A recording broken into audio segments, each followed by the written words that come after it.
One of the most commonly asked questions in regards to Lord of the Rings is, what did the Rings of Power actually do? Well, today's video will not be on that question because it has been answered many times before, and you can find great answers by other YouTubers. In this video, I'll be focusing on a lesser known aspect of the Rings of Power, that being, what was their original purpose? And along with that, I'll be posing the question, were they a success or a failure?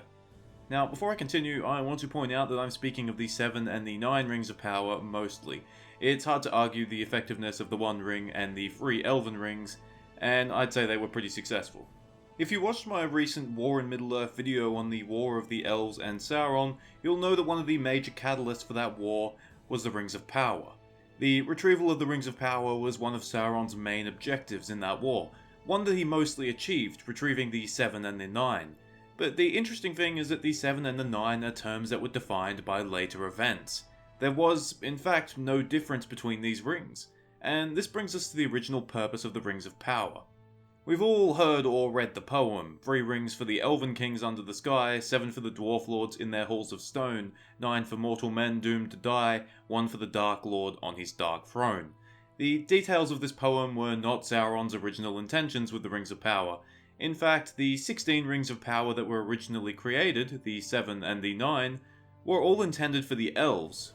Which elves we're unsure of, presumably their most powerful leaders.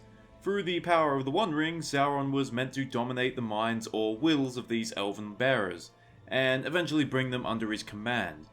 Whether this could actually work, or whether it was too ambitious, is unknown, as Sauron never got this far. His plan failed before that.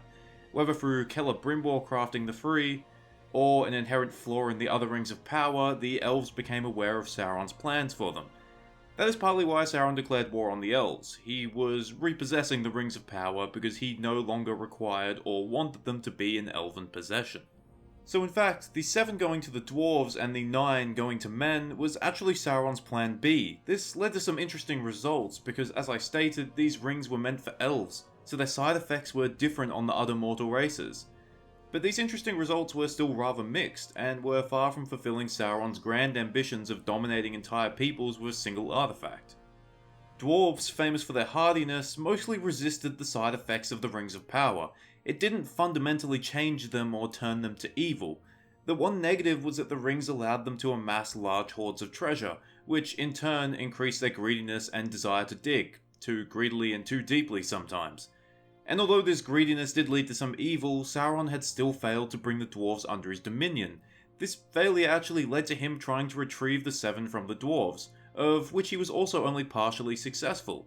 Of the 7, he retrieved 3, one of them being Thrain's ring, Thorin's father, but the other 4 were consumed by dragonfire. The other 4 being consumed by dragons also raises an interesting point. The Rings of Power themselves, or perhaps the wealth accumulated by those rings, ended up attracting dragons, one of those being Smaug. So, although it wasn't in the way Sauron intended it, the 7 still may have been quite useful to him. Men were a different story. One of the unforeseen side effects of the Rings of Power was that they seemed to grant their wielder eternal life. Dwarves inherently resisted this side effect, men did not. But men aren't supposed to have eternal life, it goes against the very nature of their existence. So the bearers of the 9 became powerful kings and sorcerers while they were alive, or rather while they should have been alive. When their lifespan seemed to unnaturally lengthen, they became, as Bilbo put it, thin and stretched. Or in other words, their life would stretch out until it became so unbearable that they became wraiths, and then the ring wraiths, the Nazgul, Sauron's most feared servants. The ringwraiths would undoubtedly be useful, especially the Witch King of Angmar, but once again, Sauron did not achieve his goal of bringing the peoples of Middle-earth under his sway. Many men would end up serving Sauron, but this wasn't done through the Rings of Power. So this brings us to our final question. Were the Rings of Power a success or a failure?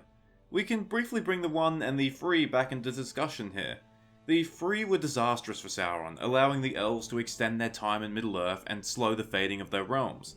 The 1, however, was a major success for Sauron. It brought about the destruction of the Númenóreans, and although it eventually led to Sauron's downfall, it also allowed Sauron to survive an extra 3,000 years and rise yet again, and without it he likely would have been permanently defeated in the Second Age. But what of the 7 and the 9? I've listed here the successes and failures of each set of rings. For the 7, the success caused dwarves to become even greedier, allowing them to create vast hordes of wealth that attracted dragons that would destroy their kingdoms. The failure did not bring dwarves under Sauron's dominion, causing him to want to retrieve them. For the 9, the success gave Sauron 9 powerful, unquestionably loyal servants that would greatly further his cause. The failure turned the bearers into wraiths and did not bring those kingdoms of men under his dominion, at least at that point. So what do you think? Were the 7 and the 9 a failure or a success? Or was one a failure and the other a success? I'm going to let you decide, so let me know in the comments below. Thank you for watching, I hope you enjoyed it, or at least found it interesting. I know it was a short video, but there is of course always more on the way. And remember, if a ridiculously good looking person offers you a magical ring, accept it, because what could go wrong?